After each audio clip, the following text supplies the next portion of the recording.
Marine, chère Marine, on prolonge ce moment littérature avec toi aujourd'hui. Bah oui, avec plaisir, grâce justement à Julie qui m'a parlé de Laurence Moyle il y a peu de temps et qui m'a dit tiens, et si tu nous parlais femmes et littérature. Évidemment, mon cerveau totalement fou s'est lancé au taquet, comme d'habitude d'ailleurs.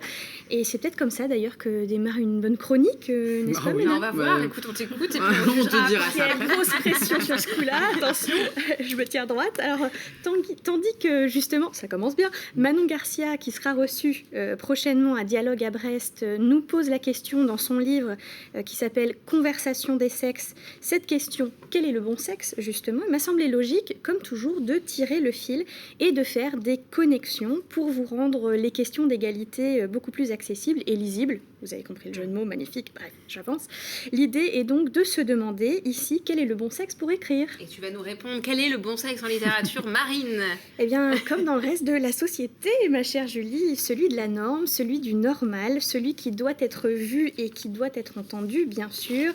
En littérature, qu'il s'agisse de l'auteur ou du héros, le principal est toujours au masculin et les rôles féminins sont généralement amoindris ou stéréotypés, on en reparlera. Donc, dans votre livre, Laurence Moyle, vous replacez les femmes dans le pouvoir politique à une époque que depuis notre siècle, nous voyons comme arriérée. Et pourtant, aujourd'hui, je veux tirer le fil donc des femmes et du pouvoir, mais cette fois-ci du pouvoir des mots. Alors pourtant, Marine, des femmes en littérature, on en connaît aujourd'hui un paquet. Oui, enfin, mais pour les premières, ça n'a pas été de la tarte, sans mauvais jeu de mots là aussi. Est-ce que vous saviez qu'Aurore Dupin avait dû, par exemple, prendre le nom d'un de ses amis pour pouvoir être éditée? Qui est Aurore Dupin? Ah, bah c'est... Tu sais pas?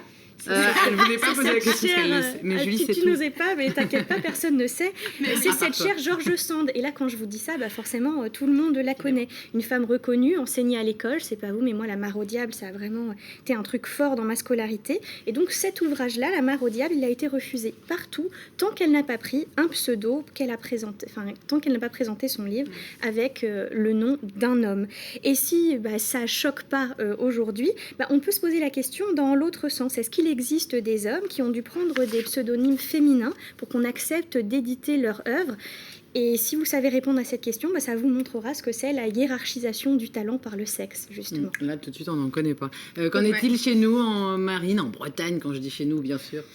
Comme ailleurs, les mots des femmes ont longtemps été dévalués, méconnus, peut-être encore un petit peu aujourd'hui. Il faut dire qu'on est dans une tradition vraiment orale chez nous en Bretagne. Alors là, les femmes comme les hommes ont pu raconter beaucoup d'histoires, de contes. Il y a une belle tradition autour de ça. Mais même si c'est un élément de richesse, les femmes comme ailleurs ont quand même été pas mal spoliés de leur créativité. Et puis pour répondre à ce que quelqu'un m'a dit dernièrement quand je préparais cette chronique, oui ça va, on va pas mettre Angela Duval à toutes les sauces. Je suis d'accord pour ce coup-là. Parce que cette artiste, la mettre à toutes les sauces, et on la voit là justement, reprendre cette expression, la mettre à toutes les sauces, c'est pas rendre justice à son art et c'est continuer aussi à invisibiliser les autres, ce qui est quand même dommage. Alors les autres, c'est qui justement? Alors je pourrais immédiatement t'en citer au moins 250. Et pourquoi? Allez, C'est long, l'émission va être longue. Avec plaisir pour une prochaine. On les retrouve en tout cas, ces 250, dans le livre de Gaëlle Perel qui dit justement, par leur parcours de vie, je la cite, et d'écriture, toutes ces femmes ont contribué à la richesse culturelle de la Bretagne. Il s'agit donc de s'intéresser au matrimoine littéraire breton. Il est sacrément réel, la preuve. 250, c'est quand même pas rien.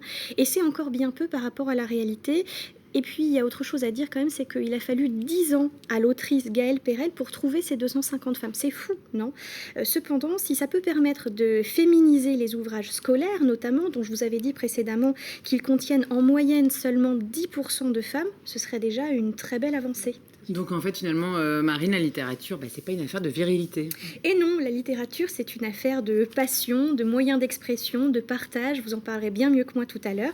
Et pour ça, point besoin d'attributs spécifiques du côté de l'entrejambe. Il y a d'ailleurs fort à parier dans les années à venir qu'on aura de plus en plus de femmes visibilisées. Entre-temps, si on veut voir le travail de ces écrivaines, on pourra se rendre notamment sur le site de l'association HF Bretagne, dont j'avais parlé précédemment. On peut retrouver évidemment en librairie, et je me tourne vers la collègue de Dialogue, le livre de Laurence Moyle et évidemment aussi celui de Gaëlle Perel. Je dirais donc pour finir, vive les femmes, vive la littérature et vive les idées.